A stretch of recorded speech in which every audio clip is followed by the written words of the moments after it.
Regra 12. Faltas e condutas irregulares. Caso seja marcada a falta, as opções do árbitro são as seguintes: tiro livre direto quando um jogador desferir um carrinho, golpe rasteiro em que o agressor desliza pelo gramado, com a intenção de chutar a bola ou a perna de apoio do jogador que está com a posse da bola, ou aplicar um empurrão, um soco, um pontapé ou qualquer outro tipo de agressão. Se o árbitro achar que o jogador teve a intenção de machucar o adversário, pênalti será marcado toda vez que a falta ocorrer dentro da grande área.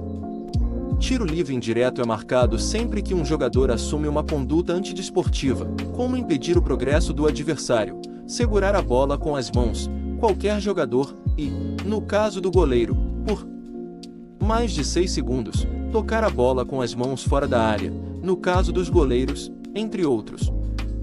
Recuo deliberado com os pés para o goleiro. Até 1992, era permitido aos jogadores recuarem a bola para o goleiro, e ele agarrá-la.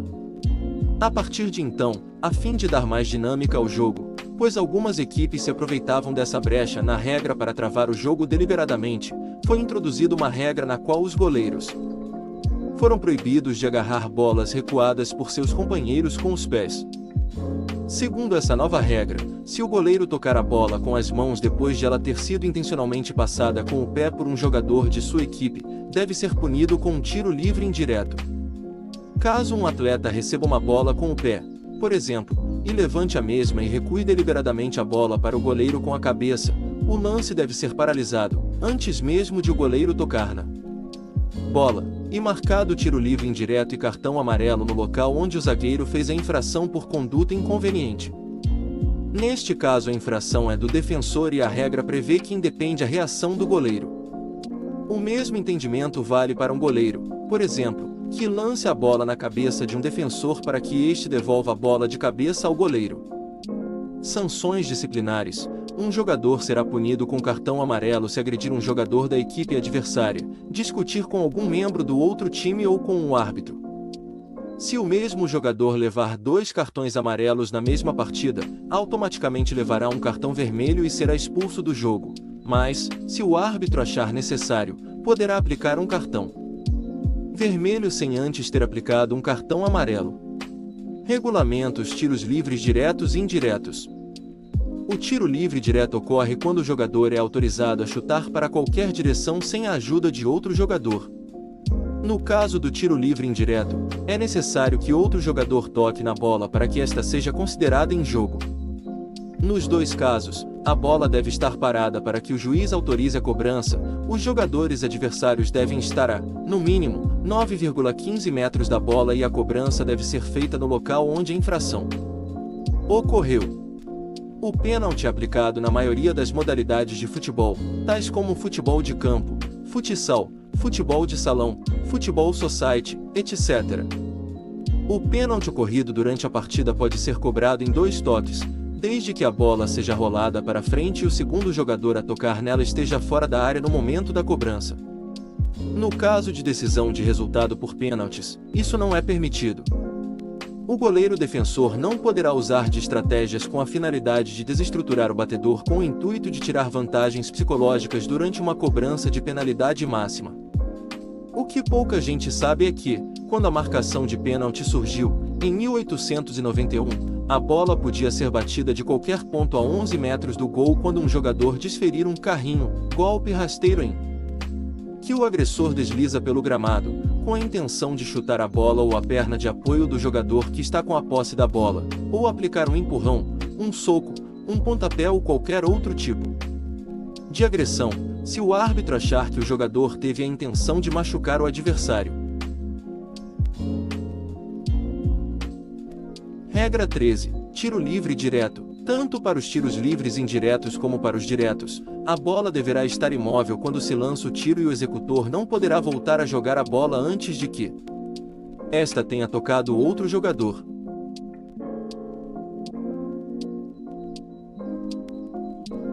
Regra 14. Pênaltis. Será concedido um tiro penal contra a equipe que cometer uma das 10 faltas que levam a um tiro direto, dentro de sua própria área penal enquanto a bola está em jogo. Um gol poderá ser marcado diretamente de um tiro penal. Será concedido tempo adicional para poder executar-se um tiro penal ao final de cada tempo ou ao final dos períodos suplementares. Posição da bola e dos jogadores. A bola será colocada no ponto penal. O executor do tiro penal deverá ser devidamente identificado. O goleiro defensor deverá permanecer sobre sua própria linha de meta, frente ao executor do tiro penal, entre os postes de meta até que a bola esteja em jogo.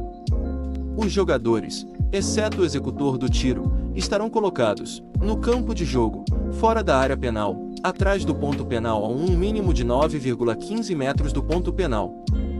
O árbitro não dará o sinal para execução do tiro penal até que todos os jogadores se encontrem colocados em uma posição conforme a regra. Decidirá quando se tenha consumado um tiro penal. Procedimento: o executor do tiro penal chutará a bola para frente. Não poderá voltar a jogar a bola até que esta não tenha tocado outro jogador. A bola está em jogo no momento em que for chutada e colocada em movimento.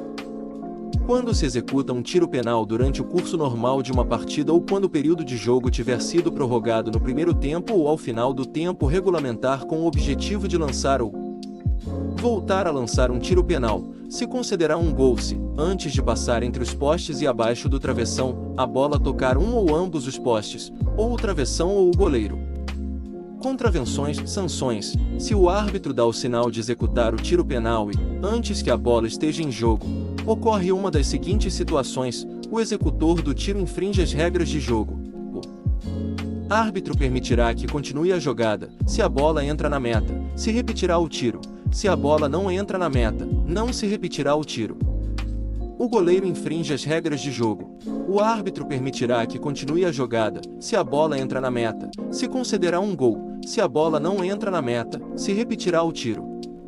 Um companheiro do executor do tiro penetra na área penal ou se coloca diante do ponto penal ou a menos de 9,15 metros dele.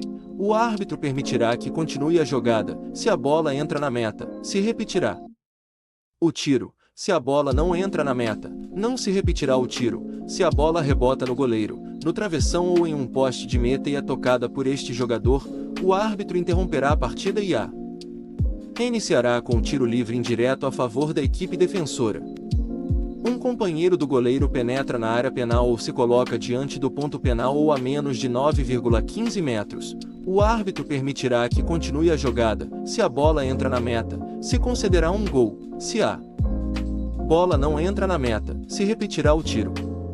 Um jogador da equipe defensora e um da equipe atacante infringem as regras do jogo. O tiro será repetido. Se, depois de que se tenha lançado um tiro penal, o executor do tiro toca pela segunda vez a bola, exceto com suas mãos, antes que esta tenha tocado outro jogador, será concedido tiro livre indireto à equipe contrária desde o lugar onde se cometeu a falta. Se o executor tocar intencionalmente a bola com as mãos antes que ela tenha tocado a outro jogador, será concedido um tiro livre direto à equipe contrária desde o lugar onde se cometeu a falta. A bola toca qualquer outro objeto no momento em que se move para frente, o tiro será repetido. A bola rebota ao campo de jogo do goleiro, do travessão ou uso dos postes, e toca logo depois em qualquer outro objeto. O árbitro interromperá o jogo. O jogo se reiniciará com a bola ao chão desde o lugar onde tocou o objeto.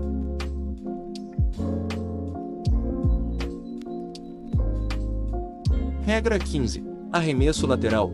O lançamento lateral deve ser executado com as mãos, sempre repondo a bola em jogo quando esta sair por uma das linhas laterais. Um gol não pode ser marcado diretamente de um arremesso lateral. No momento do lançamento, o jogador deve estar de frente para o campo, com os dois pés sobre a linha lateral ou sobre o terreno exterior a esta linha e segurando a bola com as duas mãos e acima da cabeça. Regra 16. Tiro de meta. O tiro de meta é um dos métodos para reiniciar-se a partida. Deve ser feito pela equipe defensiva quando a bola sair completamente do campo pela linha de fundo sem que um gol tenha sido marcado, tendo sido tocada por último por um jogador atacante adversário. Um gol pode ser marcado diretamente a partir de um pontapé de baliza, mas apenas contra o lado do adversário, ou seja, um gol contra não pode ser marcado. Quando o goleiro posiciona a bola para dar o pontapé de baliza, o adversário não pode roubar-lhe a bola, somente depois que o goleiro tocar nela. Regra 17. O pontapé de canto. O escanteio é um dos métodos para recomeçar o jogo. Um tiro de canto é assinalado quando a bola ultrapassar completamente a linha de baliza, quer seja rente ao solo, quer pelo ar, tocada em último lugar por um jogador da equipe defensora, sem que um gol tenha sido marcado. É sempre cobrado com os pés.